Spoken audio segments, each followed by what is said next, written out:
everyone. Welcome to the Commercial Dance Intensive Agency Seminar. We will be joined shortly by Lucille DiCampli, the founder of LDC Artist Representation, and she's going to talk to us today about what it's like to have a dance agent as well as inside information about the business.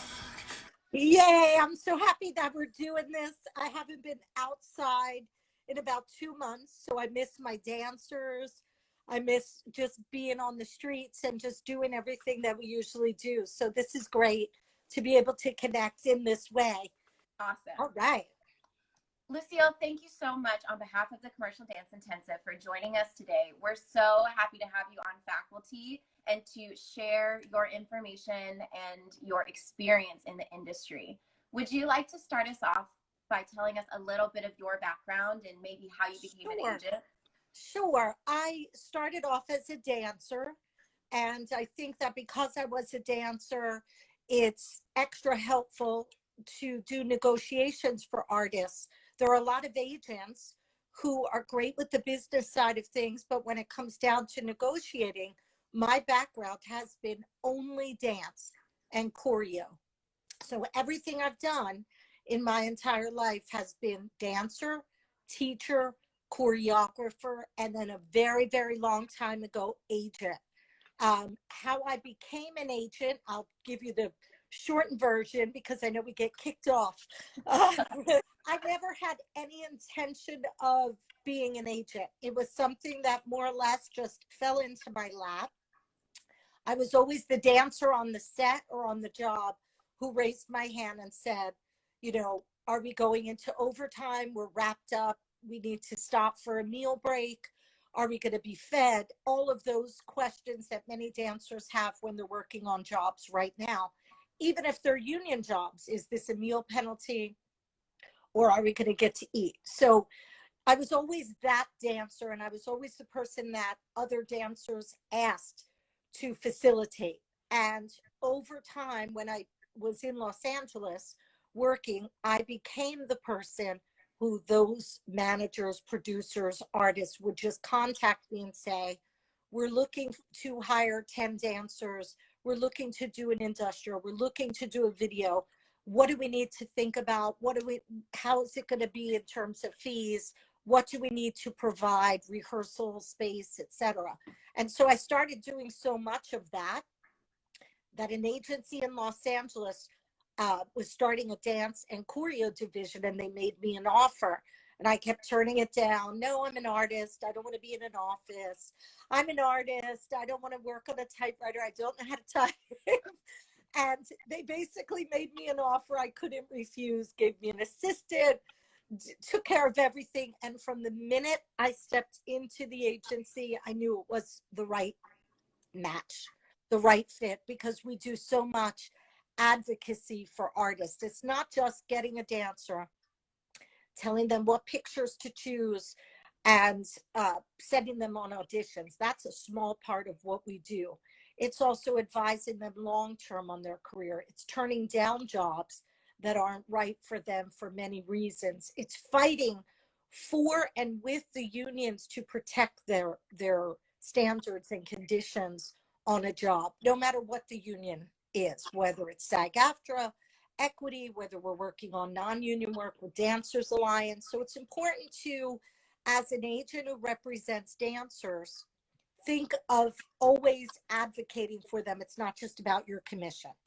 And Melissa is a client of the agency, and she can tell you, there are many times I'll work commissions out with the artists. If it's a small job, if it's something, you know, that I feel like we're just going to push them along because they need it on their resume. It's not about the commissions. It's about moving the careers of these artists. But the difference between me and other agents is that I was a dancer and choreographer. And so when I'm negotiating, that's my thrust. I specifically handle choreographers, dancers, directors of musical projects.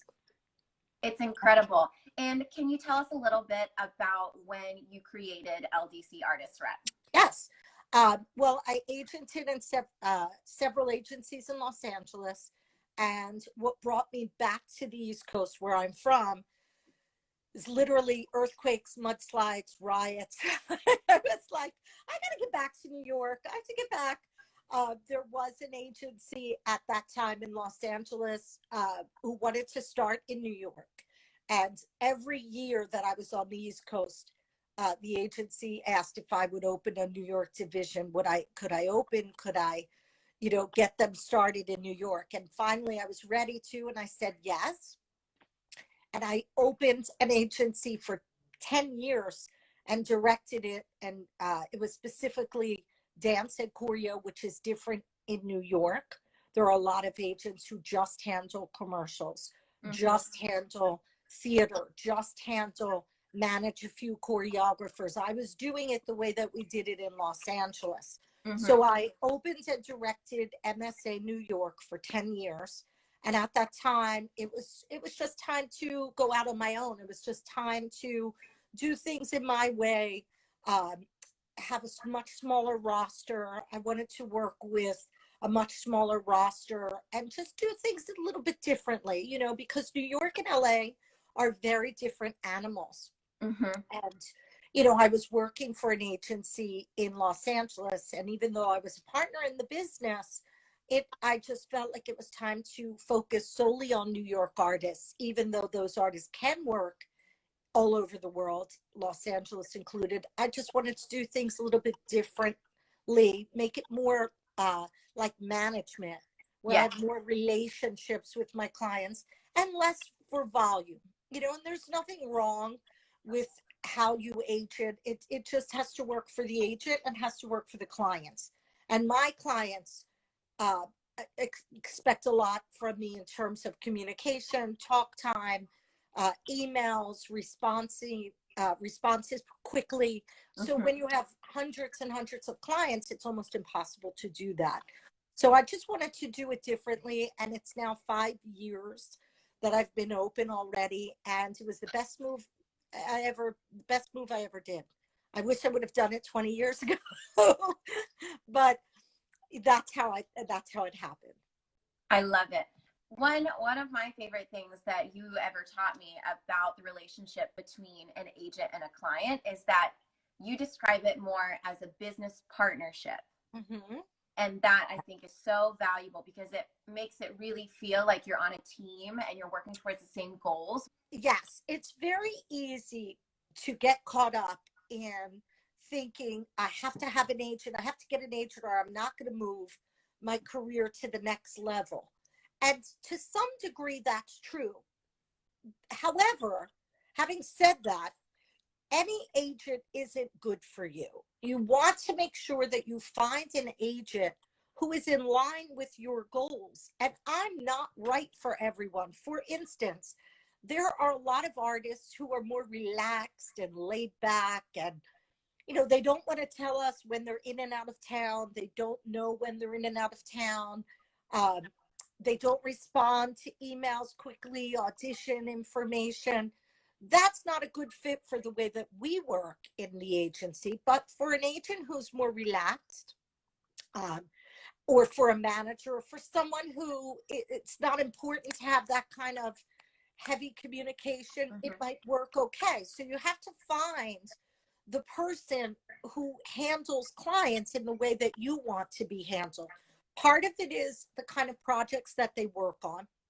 Part of it is same with doctors, lawyers, people who do your hair, your bedside manner, how you communicate, how you speak, how you understand each other, how you set goals, and it's important that your agent knows your goals and that your agent sees in you the potential to get to those goals. Because if you're in New York, it's a long haul.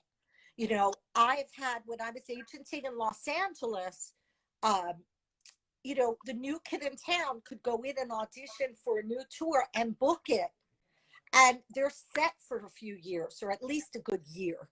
And then one job leads to another. In New York, especially with theater, it's a slow process.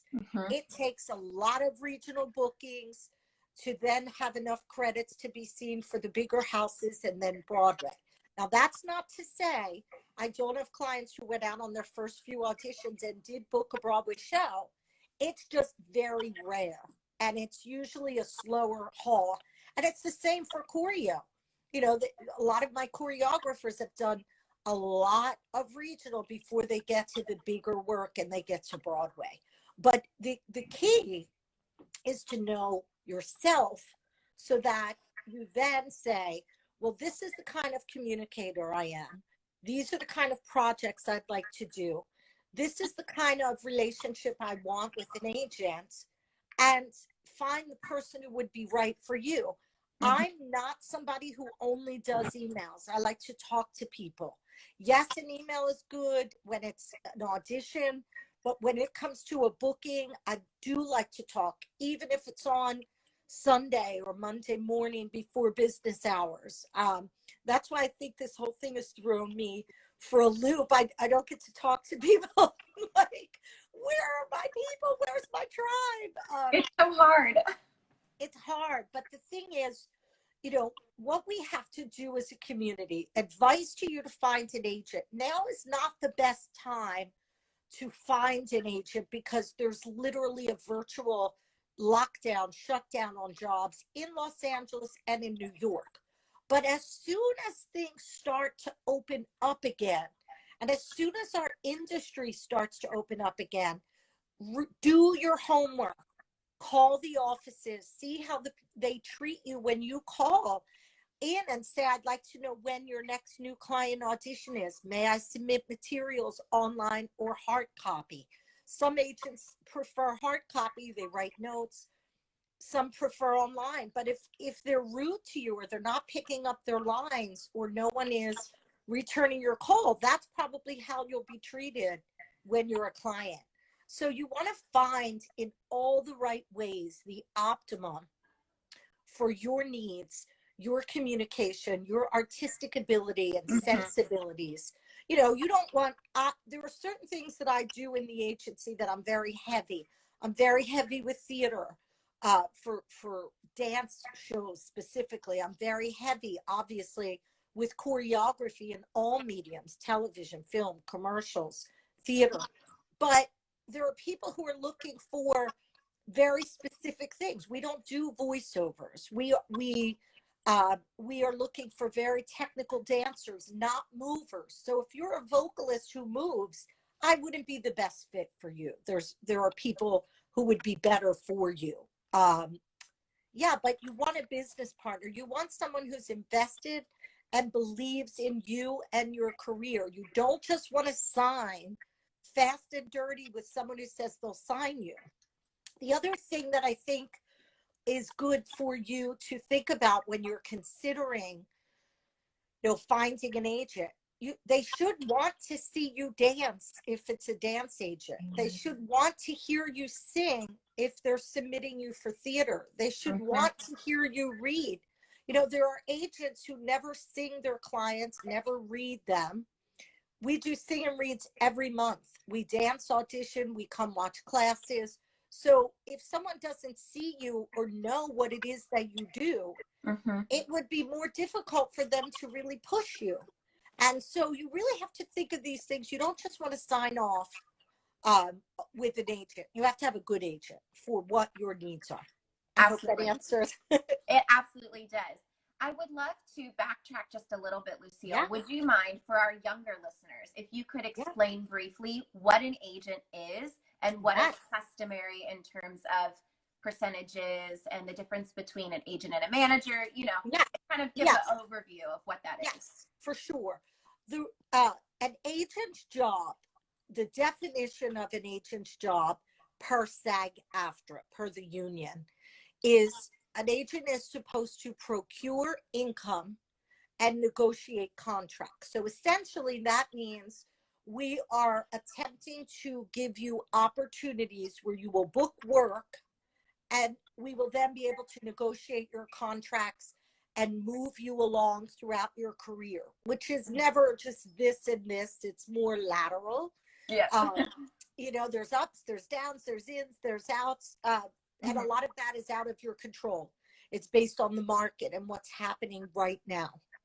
An agent gets auditions and opportunities that you won't be able to find if you were reading Backstage, right? So you can read Backstage, trade magazines, look online if there are auditions coming up, but you will find open calls. And those open calls mean exactly what they say. They're wide open. Anybody, their mother, their dog, and their dog's fleas can show up and does show up to these auditions. They're hours and hours and hours long. They don't always cut and determine who is right in terms of your type, your height. But in any event, what you want are private calls. You want calls that an agent submits you for, and then you get called in based on your agent's push, your resume, your picture. It doesn't matter if you're brand new in the game, because there are jobs that are good for new clients. There are starter jobs, I call them. It's your first regional theater. It's not paying a whole lot, but it's working with a great artistic team. So, you know, you want to have someone looking out for your business. Now, the good news about a good agent is that we don't get paid until you book a job. So essentially, we put you up online, we audition you, we hear you sing and read, we make a picture file for you, you go on our phone list. There's a lot of setup work involved. You sign paperwork that then gets filed with the union. We set you up, we start submitting, and then it's up to you when you go to the auditions to book jobs. Sometimes you'll book a job, sometimes you won't. It usually will take a good 6 to 12 months before you're going to callbacks, sometimes even longer than that. At the time at which you book,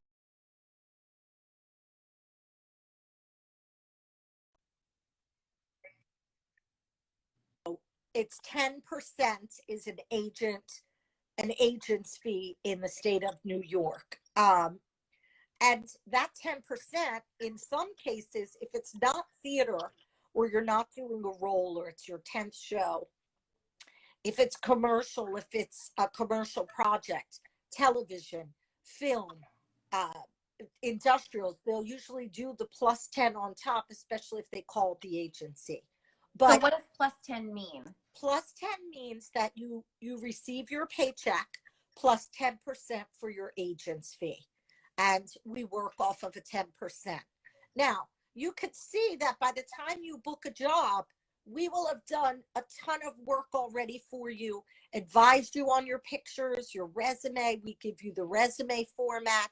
So we're eager to get people up and running as well. We want you to work, because if you're not working, we're also not seeing our percentage. So we do a lot of things in addition to straight agenting. We do dance days. We do fundraisers for, Covenant House. And what we do is get free space, bring our choreographers in, open up free classes for the dancers so that, they bring donations for Covenant House. We try to introduce our clients to as many people as we can, whether you're a dancer or a choreographer, so that we can help push your career along a little bit more than just say, here's an audition for you. We try and bring people into the community, and that's a little bit more than just, here's an audition, it's 10 o'clock. We try and do as much as we can outside of just that. And it works. It definitely works for my clients. But yes, I would say that it's important to have someone on your team, especially if you're just starting out in the business. The difference between an agent and a manager. Okay. The difference between an agent and a manager does not need to follow any specific rules. Agents are bound. If you're franchised with SAG-AFTRA and Equity, you have to follow certain rules and regulations. So this is also one of the things that's important when you're looking for an agent. You want to be sure that your agent is what's called franchised. And what that means is the unions literally approve their space. They're working with union talent. the rules and regulations. We have to follow very strict guidelines. For instance, when I receive payment, I have to turn that payment around to my clients within days, not weeks, not months. When we open our office space, every desk has to have a phone.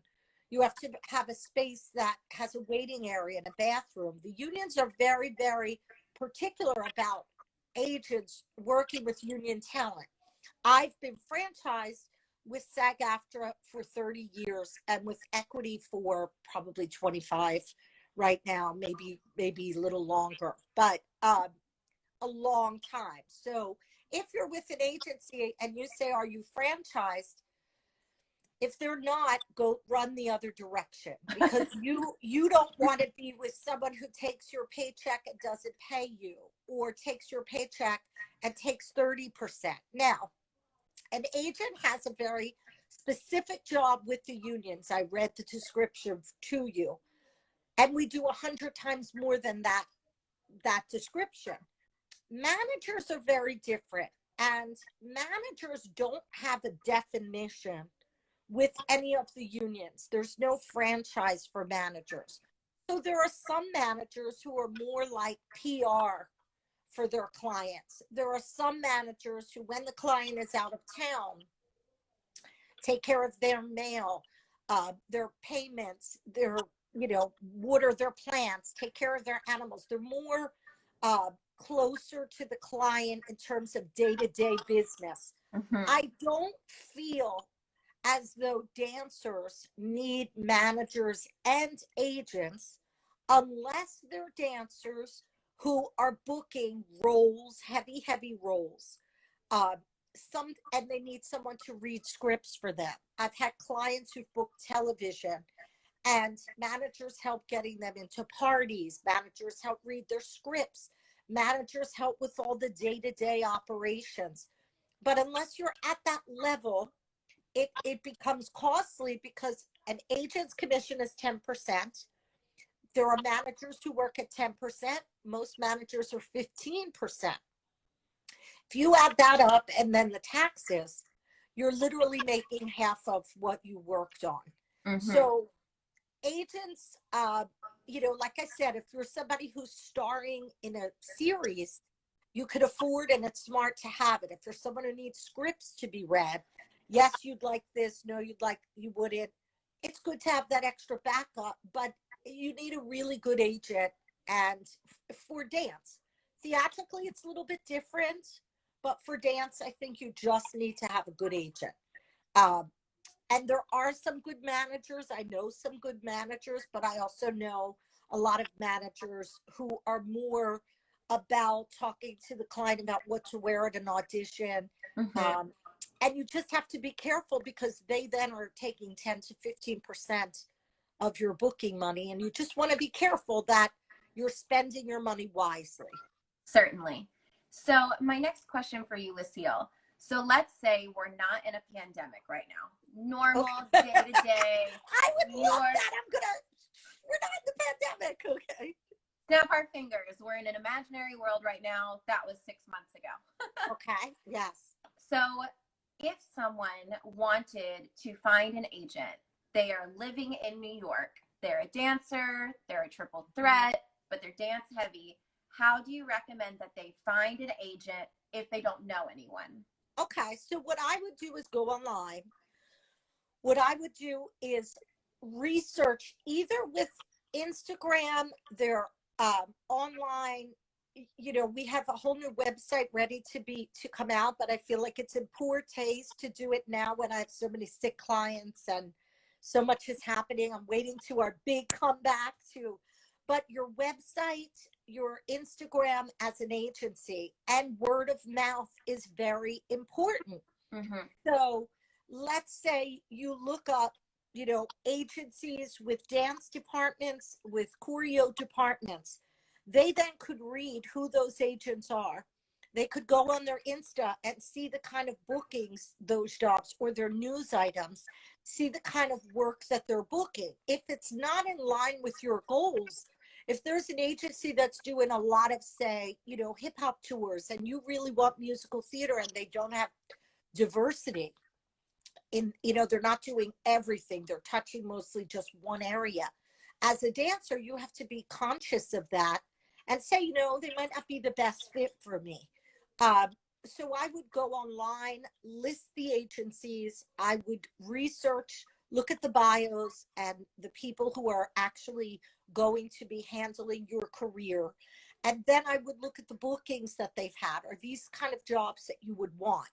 Mm-hmm. Once the pandemic is over and the offices open up in some way, whether it's, you know, 2 people instead of 4 in every day and everybody's working from home, the actual job itself will still be there.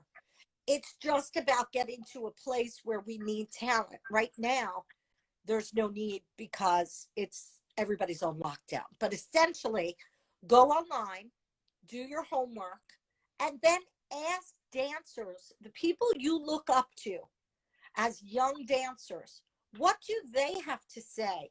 What do the teachers with whom you take class have to say about these dancers, these dance agents, Mm-hmm. these choreo agents? You could take classes at Steps or Broadway Dance Center and ask those teachers recommendations. And then I would say to interview 2 or 3 of us to see what the difference is. Maybe you want a bigger agency, less one-on-one. You want something a little more relaxed. That's fine. Maybe you want something that's more intense, something smaller. That's fine. It just has to be right for you. You'll know that because your gut tells you. You'll know when you talk to an agent, when you talk to your, you know, people you take class from, your teachers. They might say, you should talk to this person, this person, this person. Do it. And you'll know when you're communicating who would be the better fit for you. Absolutely. That's the way to do it. Yeah. So we have a question. Okay. How many new clients do you take on a year personally? Okay. And I would also like to know, if someone wanted to sign with LDC, what would their process be to get in touch with you if they don't already know you? Okay. So I still open all of my own mail. I'm going to work backwards, so because they're the easier ones. So no one opens my mail for me. So if you want it, if you live in New York and you're close by and you're 2 blocks away and you want to pop up and drop off your picture, resume, and if one of us is free, we'll come out and speak to you, by the way.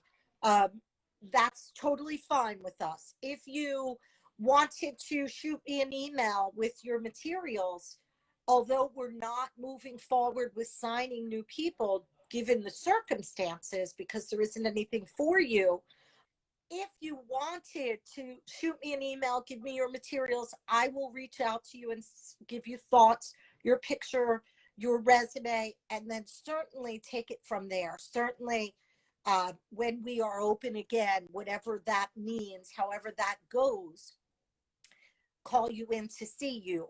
The problem with doing submissions, like sending me a reel or sending me, you know, a link to this class or that class, I could definitely get an idea of what you do, but I don't know how long it took you to learn the choreo. So I'd rather see you in person. I'd rather see you at an audition. I'd rather see you one-on-one, hear your voice, than sending me materials. I don't know when you did them. I don't know how long it took you to put all that together. So I'm really looking to meet people in person, and I'm looking to see how you are in the room with someone playing for you, learning the choreo, learning the combo. So that's my way of, and we have auditions every year, at least once, if not twice. We do sing and reads every month.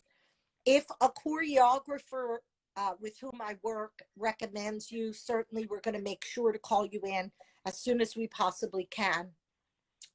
So that's how to get in touch with me, okay? Email's great, mail is fine, whatever works for you. In terms of how many new clients, that depends on how busy we are. So at the point at which we hit year 2 to year 3, we started booking heavy theater. And the theater bookings are long-term bookings. So I don't have, 100 people who look like this, or I don't have 100 Gabby Sorrentinos. I don't have 100 of those. Like, what I try and do is handle my artists as individuals. And I don't have, like, you'll hear other agents say, well, I have 10 5'7" blondes. And I'm thinking, really? I never look at you in a category as a 5'7" blonde. Because in New York versus LA, you're not just a 5'7" blonde. I have to know where you're at vocally, where your vocal range is. I have to know if you can read copy. I have to know what your movement style is, so it isn't just your type, but how can I book you? So I can have 10 people who are blonde 5'7", but who is a soprano, who is a mezzo, who is only ballet, who is jazz. It's really not just as simple as I have, 5'7" blondes, 10 of them. It's a lot more detailed than that in New York, which is why I love agenting in New York. In LA, I felt like a lot of my time was spent telling my clients, okay, dress hip, body conscious, sexy to dance. And in New York, there's so much more to it when it's for theater. So you really have to be sharper in terms of knowing where they're at vocally and all of that. Now, in terms of, how do you get to us? Everybody's different. I can't speak for my competitors. I as far as I go, how many people I bring on is really based on how many people are working. So if I book by year 2 to 3, we had a large number of people booking Broadway shows, and those shows book you on 6-month riders, year riders, and it only allows for a little bit of extra work.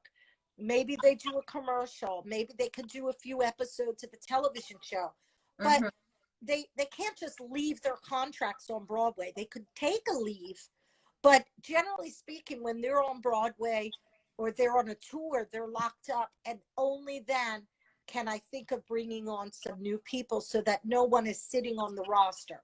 Now, I did have an audition shortly before everything went wild with the pandemic.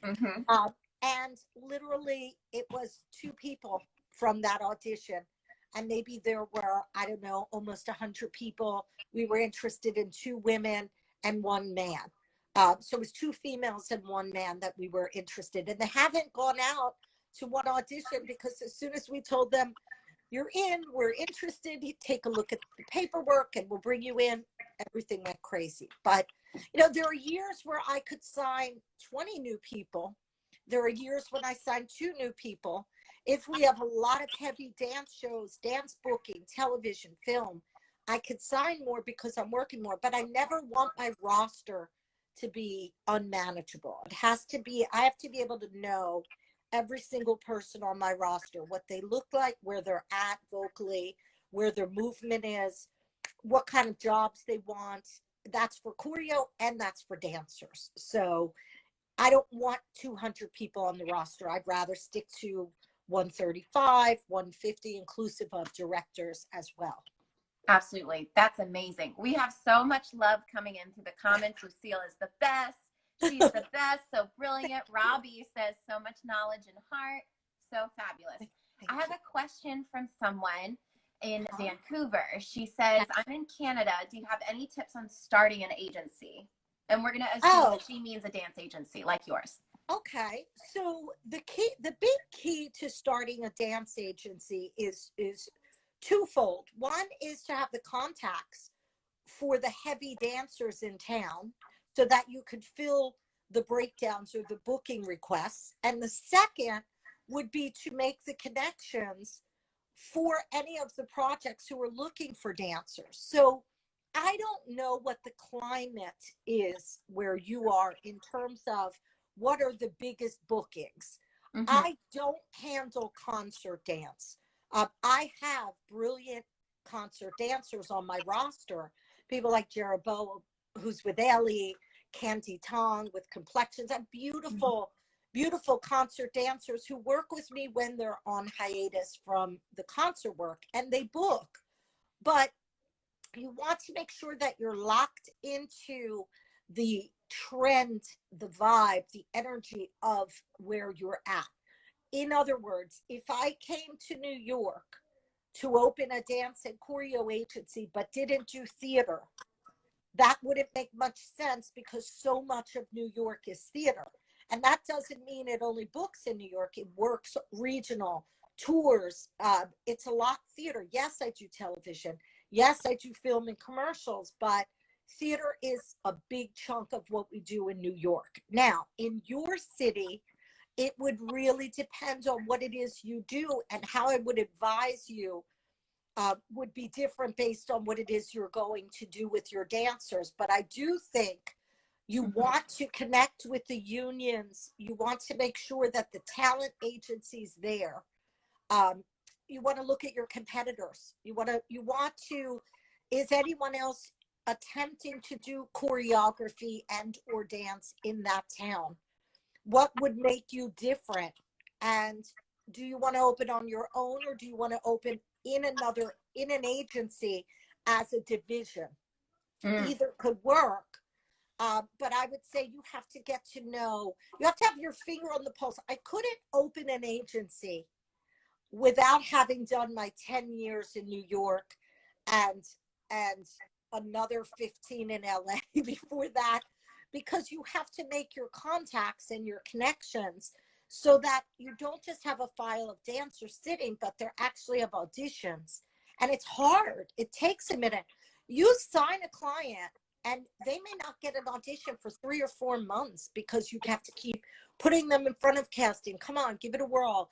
Try them out. Like 3 or 4 months. Then they start auditioning and they have to do well in order to keep going.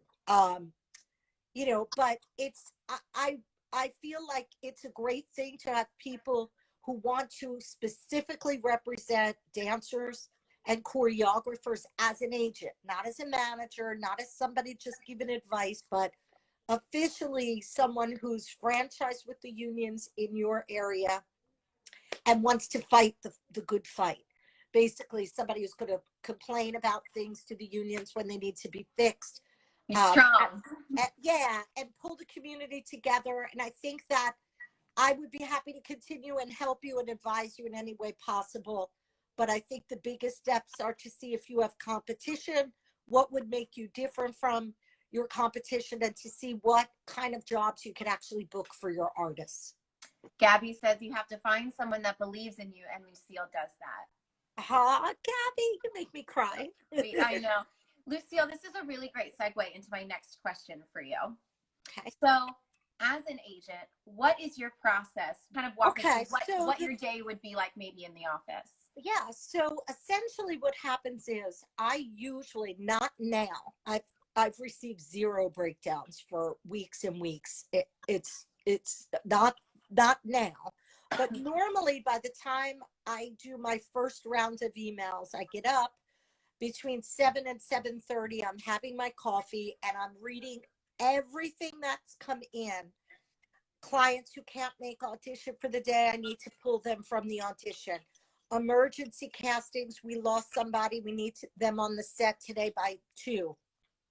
Submission requests for something that's working tomorrow and the next day. So all the emergency castings happen between 7 and 7:30 in the morning. And over your cup of coffee. Yeah. So then what happens is after I do the emergency work, then I work backwards and answer questions or emails from clients, you know, dancers, directors, choreographers, or casting directors that are non-urgent. Then it's literally more coffee, jump in the shower, and then walk to my office. I'm usually at my office by 9:45, 10 o'clock. And that first batch, that first half an hour to an hour, it's no phones.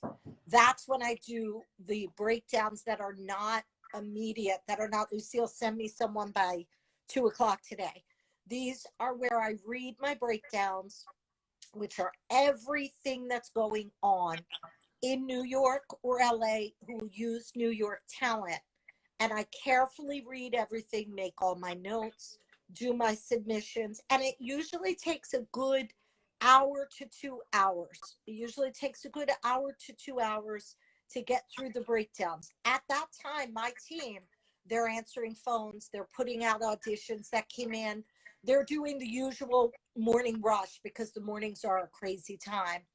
When it hits about 11:30, 12, I'm usually done my breakdowns, done my urgent, and then I usually start meetings 12, 1, 2 o'clock. I'll do 1 to 3 meetings a day if I need to meet with anyone, even on the phone, contract negotiations, whatever it is that comes in that I need to speak voice to voice or see a client. The end of the day is the result of my morning work. So all the breakdowns that I did in the morning, especially for commercials and television projects, come in that night. They move very, very fast. So by the end of the day, those commercial directors, people, casting directors like Beth Melsky, Rebecca Yarson, like if they send a breakdown out in the morning, I'm doing my breakdown, and by that night, I have those calls. At that point, I'll blast out the audition info, and that's my day up until I leave. If there's anything that I need, if a producer wants to talk, if there's problems, so I'll leave the office between 5:30 and 6 o'clock. Usually on my way home, I'm on the phone. There's a client who wants to talk or needs to talk. And I think that's pretty much what my day is. At night in New York, we're very busy because we have to see shows. So at least 3 times a week, I'm in the theater, sometimes 4. And if it's not the theater, it's with the client. So I'm seeing a workshop at Steps. I'm seeing a showcase at Alley. I'm seeing my client go in if there's swings, so it's pretty much, honestly, a 24-hour a day job. Like I leave the office, I'm on the phone, then I'll go to see a show or a workshop. Then afterwards, I want to see the client or see the person, and so then it's a quick drink. And I'll mostly get home around 11:30 and start it all up again, Amazing. The thing too, though, is I think as an agent, you attract clients who are vibrating where you are. And without being out there, if you're vibrating in one place, you're going to attract people who are there. I'm not good with people who say they want to do something, then don't return phone calls, emails.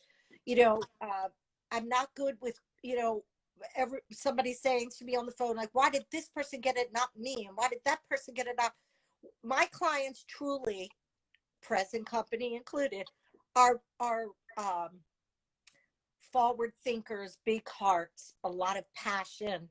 That's pretty much how my clients are, all of them. It doesn't matter if they're a director, a choreographer, whatever area, dancer, singer, actor, commercial world, hip hop, Broadway, they're all the same. They eat, sleep, and breathe this. This is full on what they do. It's not a career, it's a life. It's a life that they're signing on to. Because if I treated my job as a go to work at 10, leave the office 6, I would stop for lunch, I would, go home. When would I really see my clients?